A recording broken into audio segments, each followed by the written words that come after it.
રાષ્ટ્રીય દલિત અધિકાર મંચ દ્વારા કેન્દ્રીય ગૃહમંત્રીના નિવેદનના વિરોધમાં ધરણા પ્રદર્શન કરતા પોલીસે અટકાયત કરી.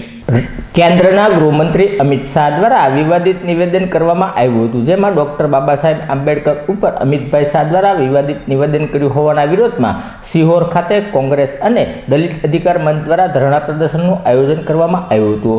આ કાર્યક્રમ યોજાતાની સાથે જ પોલીસે કાર્યકર્તાઓની અટકાયત કરી હતી.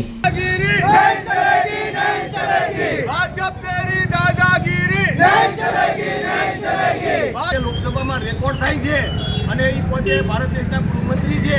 બંધારણનું પાલન કરવાની જવાબદારી પણ ગૃહમંત્રીના શિરે હોય છે, ત્યારે તેમના મોઢે આવા અશોભની શબ્દો શોભતા નથી. માટે એને રાજીનામું આપવું જોઈએ, માફી માંગવી જોઈએ, એ અમારા સૌની માગણી છે. અપેક્ષા ન રાખી શકાય, પણ આ માત્ર ને માત્ર આરએસએસની વિચારધારા છે, આરએસએસનું આ કામ છે. આ એની આવી ધીરે ધીરેની શરૂઆતો હોય છે. એટલે અમિત શાહને સસ્પેન્ડ કરવામાં આવે, જો નરેન્દ્રભાઈ મોદીમાં થોડી ઘણી પણ દલિતો પ્રત્યે, આ દેશના બંધારણ પ્રત્યે જો થોડી ઘણી પણ ભાવના હોય, તો અમિત શાહ જેવા વ્યક્તિને એટલે તાત્કાલિક ગૃહમંત્રીના પદ ઉપરથી કાઢવા જોઈએ.